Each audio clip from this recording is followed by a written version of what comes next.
Нека видим морето през очите на млад лаврак. Току-що излязъл от хайвара си, само няколко милиметра голям. Заобиколен е от хищници от всякъде, търси безопасно място, където да се скрие, нахрани и расте. И ето го. Обежище, където зелени листа се люлеят и слънчевата светлина танцува.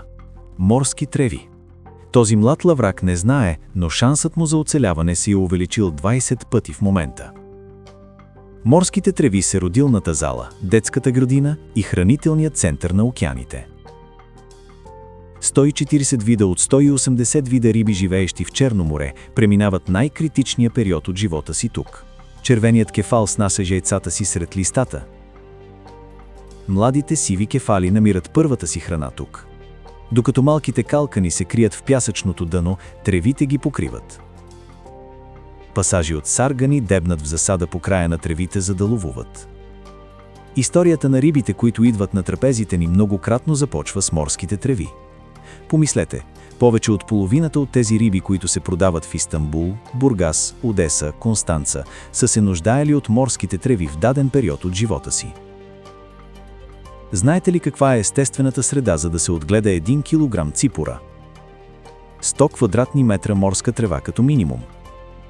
За лаврака тази цифра достига до 150 квадратни метра. Тоест, порция риба на вашата маса означава морска трева с размерите на футболно игрище.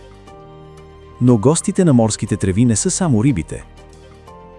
Делфините и тюлените, прекрасните обитатели на Черно море, също са зависими от тези треви. Делфините преследват пасажите от риби, ловувайки в тревите в плитки ноди. Младите средиземноморски тюлени вземат първите си уроци по плуване в тревите в плитки води. Морските треви са като ресторант за морските костенурки. Зелената морска костенурка консумира до 2 кг морска трева на ден.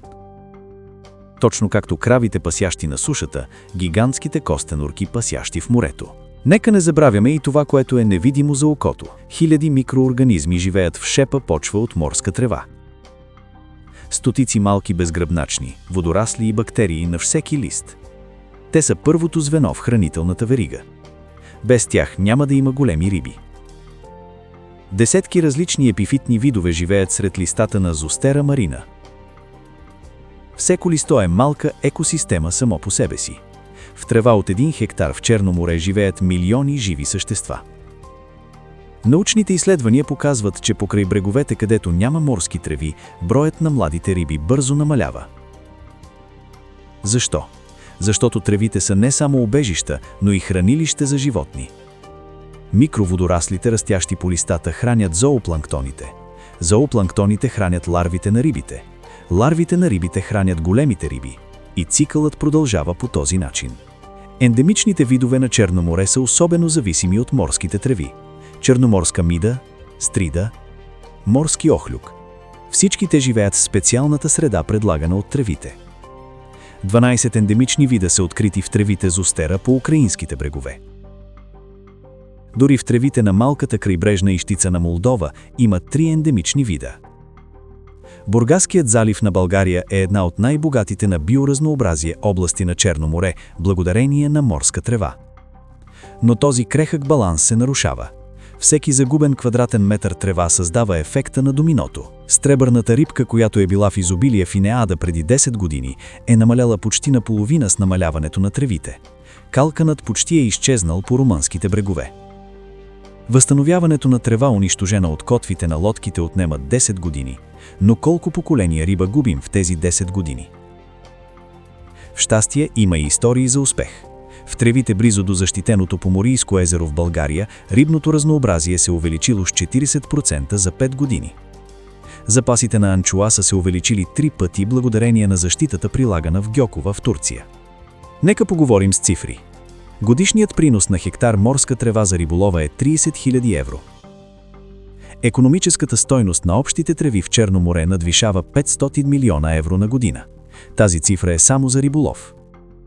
Когато се добавят туризмът, горната и водните спортове, тази стойност се увеличава. Именно поради тази причина морските треви трябва да бъдат определени като критично местообитание. При оценяването на всеки покрайбежен проект трябва да се зададе следният въпрос. Колко местообитания на видове ще бъдат засегнати от този проект? Колко вида риби ще бъдат разрушени от цикъла на размножаване? Какви ще бъдат икономическите загуби? Рибите не познават граници. Тревите, унищожени покрай брега на една държава, узещат рибните запаси на друга държава. Нашето общо море, наша обща съответност. Трябва да определим морските треви като съвестнико екосистема и да приемем особени защитни действия, защото морските треви са сърцето на животния цикъл. Когато сърцето спре да бие, всичко спира да се движи. Бъдещето на нашите морса схидето в решението, което ще вземем днес. Защитата на животния цикъл трябва да бъде законово задължение.